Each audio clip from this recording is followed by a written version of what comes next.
Hi everybody, welcome to Quilt Haiku Metamorphosis. If you're watching this, you probably bought a stitch kit, and these are the elements. Everything you need to do your fabric art is in the kit, but you will need a pair of scissors and some pins or glue stick. That's kind of up to you, and you'll see about that in a minute. So when you open your kit, you can set aside for now your hand-dyed thread and a little bit of cream-colored thread that I included, and your needle and your buttons for now can go off to the side. What you get to do now is start designing. So you'll see in your kit there's some felt, and one side has a iron-on adhesive already attached to one side, and you can tell because it's shinier. The other side is matte finish. So have the shiny side up and start playing with your fabrics. So you can use all the fabrics included in the kit. You can use some of the fabrics included in the kit. You can add some fabrics that you might have at home. You can cut things apart. So your butterflies come in a strip like this, but you can cut them up. You can use one or both. You decide. So this is where you get to start moving things around and playing. I'm going to put my black polka dots here. And you just enjoy the design process. See what you like. Maybe this is nice. Some things can go under. Doesn't all have to show. You can use the whole thing, or like I don't need this whole bit of orange, so I can fold it in half and see if I like it there. And I've got my other butterfly here. Maybe I want this across there. And then I've got some words. So you just play around. As I said, you can use everything. You can use some of the things. It's your art. You decide. So when you have a design that you kind of like, my suggestion is you take a quick picture of it with your phone and then keep playing. So here's one design idea I have. And here's another one. One thing I want you to notice is that your design can go off the edge of the felt. It can break out, and you can either trim it up even, or if you like it hanging off and asymmetrical, like I do, you can do it that way. Here is a third design. So remember, you can do it any way you want. The buttons get added later, but you can kind of play around with how you might want to use those. They always add a nice little bit of accent and texture. That'll come later with the stitching.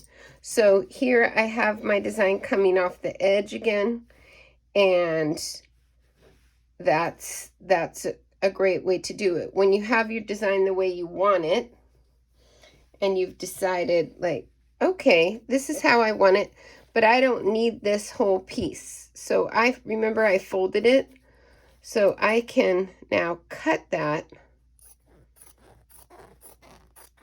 to add in place. I'm going to cut that and add it here.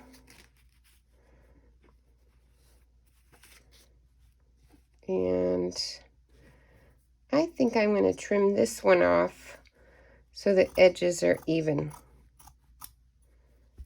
So there I have everything even. I want my words on here too. I'm going to trim it down, trim the words down just a little bit. So some more of my fabric design shows. The words also have an adhesive backing. And the easiest way to get the paper off is to take your needle and score it across the back like that.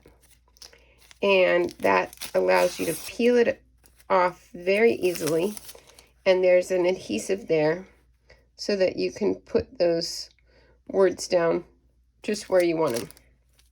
Once you have everything arranged the way you like it, then you will take your parchment paper that's in your kit and your iron turned on to a cotton setting, and you just iron it for about 5 seconds on each section. I'm going to move my paper over.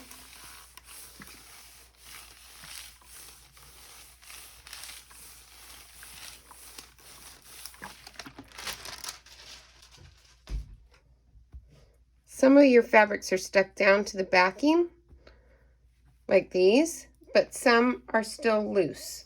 So you can take your pins to pin those down, keep them in place. Or if you want to tack it with just a little bit of glue stick in the middle so it stays in place, you can do it that way too. Whatever's handier for you. You don't need to fill the whole thing with glue. You just want a little to keep it in place, or just like this, a pin, so that when you get ready to stitch, everything's in place. I think my ribbon needs to be pinned down too. And now I will be ready to stitch.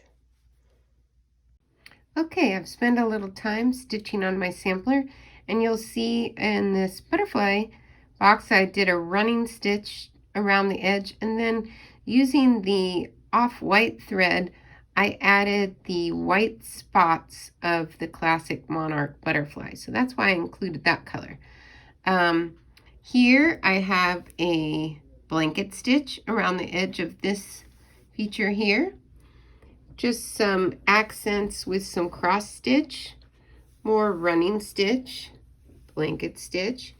Here's a fun way to use a running stitch to echo the circular shape of the button. And I did that over here too. This is sort of a design thing I often use that I really like. Just a simple running stitch echoing the shape of the button. Here's some more running stitch just to hold down that word.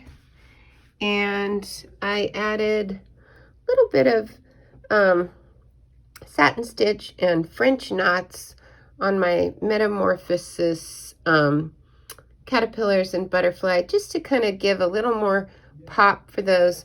And you'll see some running stitch creating a motion up here too. So there's lots of ideas. I'll tell you, a great resource is Pinterest and YouTube for more exotic embroidery stitches. But like I said, just a simple running stitch is all you really need. So have fun. I'd love to see what you make. So enjoy your kit. Bye.